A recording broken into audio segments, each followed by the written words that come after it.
Lord be with you. And with your spirit. A reading from the Holy Gospel according to Matthew. Glory to you, Lord. Jesus told his disciples this parable. A man going on a journey called in his servants and entrusted his possessions to them. To one he gave 5 talents, to another 2, to a third 1, to each according to his ability.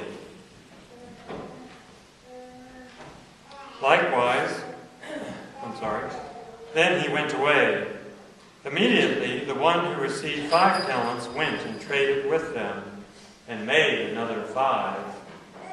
Likewise the one who received 2 made another 2. But the man who received 1 went off and dug a hole in the ground and buried his master's money. After a long time, the master of those servants came back and settled accounts with them. The one who had received 5 talents came forward, bringing the additional 5. He said, "Master, you gave me 5 talents. See, I have made 5 more." His master said to him, "Well done, my good and faithful servant. Since you were faithful in small matters, I will give you great responsibilities.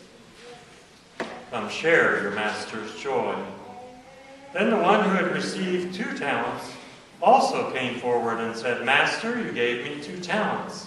See, I have made 2 more." His master said to him, "Well done, my good and faithful servant. Since you were faithful in small matters, I will give you great responsibilities. Come share your master's joy." Then the one who had received the 1 talent came forward and said, "Master, I knew you were a demanding person, harvesting where you did not plant, and gathering where you did not scatter. So out of fear I went off and buried your talent in the ground. Here it is back." His master said to him in reply, "You wicked, lazy servant. So you knew that I harvest where I did not plant and gather where I did not scatter. Should you not then have put my money in the bank so that I could have got it back with interest on my return? Now then, take the talent from him and give it to the one with 10. For to everyone who has, more will be given, and he will grow rich. But from the one who has not, even what he has will be taken away. And throw this useless servant into the darkness outside, where there will be wailing and grinding of teeth." The Gospel of the Lord. Praise to you, Lord Jesus Christ.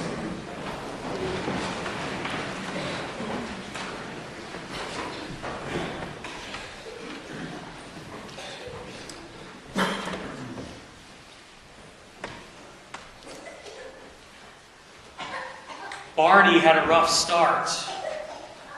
He was born in the late 1800s in Wisconsin, and he was the 6th child of Irish immigrants. He would go on to have 10 more brothers and sisters. And his family was poor. They were migrant farmers who had to move very often to find work. And because of this, Barney didn't have much of a chance to receive an education, because he spent his childhood working on the farms with his parents. At a young age, Barney came down with diphtheria, and he watched as the disease took the lives of 2 of his brothers and sisters. And while it didn't take his life, it took his voice. For the rest of his life, Barney's voice would be hushed and raspy.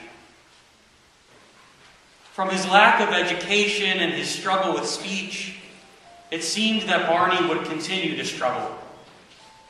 As an adult, he had a difficult time finding and keeping work. He tried to be a lumberjack, but found that he didn't have the strength. He went on to have jobs as a janitor, a prison guard, and a streetcar operator. He also had difficulties with relationships. It seemed as a young man that he was on the path to being married and having a family, but the woman he met had a disapproving mother, and the mother sent her daughter away so that she wouldn't have to be with Barney.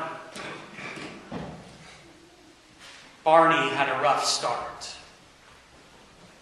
In today's gospel, Jesus tells us about a master who gives his servants different amounts of money to take care of as he goes on a journey. To the first, he gives 5. To the second, 2. And to the last servant, only 1.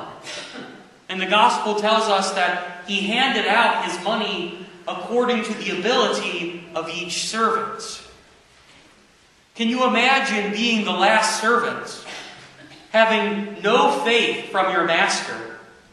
He thought that your ability was just so that you could handle 1 coin. After all, what could the master expect of a servant to accomplish when he gave him so little trust and so little to work with? Maybe we don't have to imagine what that's like. I think that there are places in our lives where we see that God has entrusted us with some work, some task, but we feel that God hasn't given us everything we need to complete it. We hear in our first reading today a pretty high bar for what it means to live married life. Maybe the Lord has called you into married life, but you don't feel like the Lord has given you the patience you need to live married life and family life. Maybe you see that God has called you into this life, but maybe you're finding that God hasn't given you a great reserve of love to work with, and it's difficult to love in difficult moments. Barney had every reason to believe that God was treating him like the master treated the servant in today's parable. He hadn't discovered any talents that God had given him. Not only had God not given him great talents, but God let him suffer greatly. He let Barney lose his voice. He experienced the loss of several siblings.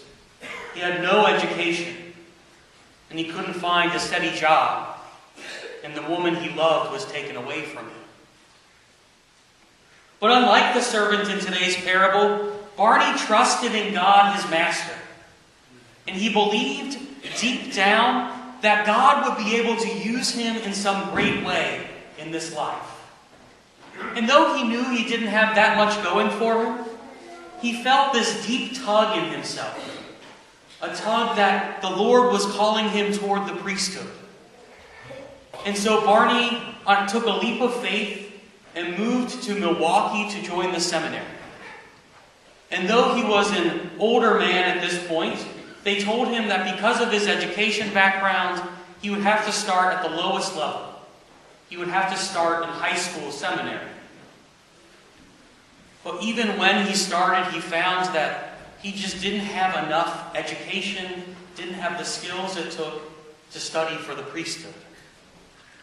In Milwaukee in that time, a very German area, all of the studies were done in German and in Latin. And the son of poor Irish immigrants, he hadn't had any exposure to either language. But Barney was sure that God was still drawing his heart to do something in this life for God. And so, as he sought a place where he could work, a place where God could use him, someone suggested to him that he didn't need as much education to become a Franciscan. But this would mean that he would have to move further away from his family to Detroit. So Barney left his family, the life he had known behind, and traveled to Detroit to become a Franciscan. And there they told him that he could try again at his studies for the priesthood, but he found even there that he didn't have enough background, enough intelligence to become a Franciscan priest.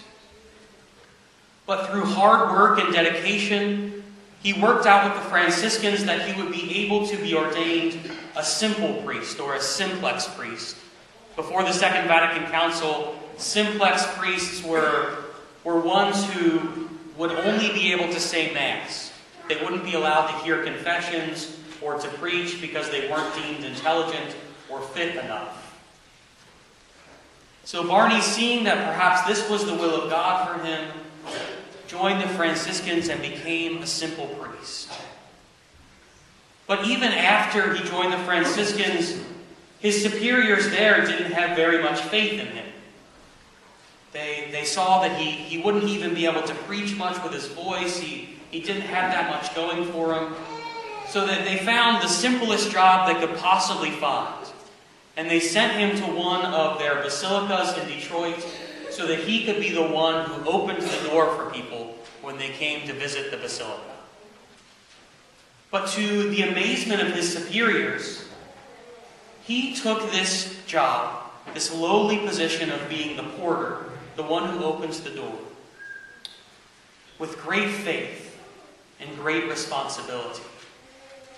He welcomed each person with compassion and love, and people soon found that this man who couldn't speak much himself was a fantastic listener. And people came to Barney with their troubles, they came to him with their sickness, with their worry, and Barney loved them and had compassion on them.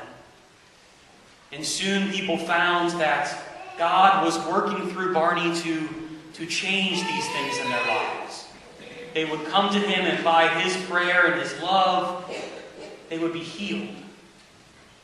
God decided to work great things through this simple man who had great love. Barney's fellow Franciscans have said that when they would go to check on something in the church late at night, they would see Barney kneeling in front of the Blessed Sacrament. Because even though he knew that he had a simple task, he knew that in it he needed the love and the grace of God. And that through the love and grace of God gained in prayer, that he could accomplish great things. When Barney became a Franciscan, he took on a new name, as religious do. He took on the name Solanus. And yesterday, at Ford Field in Detroit, 70,000 people gathered for Mass. 70,000 people who have been inspired and affected by this simple priest. As Solanus Casey became Blessed Solanus Casey. He had every reason to bury any thoughts of doing something great with his life in the ground. He had every reason to give up. But he had a great faith in God, that God could do something great with even the little that he had in his life. And soon he will be a saint of the church. If we feel like God has given us so little to work with, if we feel like we have been called and drawn into work that we don't have what it takes to fulfill, let Blessed Solanus Casey be a reminder that we don't have to bury what we have in the dirt out of despair that God can't do something great in us. God can do wonders through the little that we have, even if we have just one little coin, one little talent. Blessed Solanus Casey, one of the things that he was known to tell people and encourage people to do was when they asked God for something and when they asked for God's help and inspiration, he would tell them to thank God ahead of time for the answer to their prayers. So as we gather around this altar today, and we ask that God use what we have to do great things in this world, to bring other people to Christ, let us thank God ahead of time, trusting that he will work wonders, even if we have just one simple coin.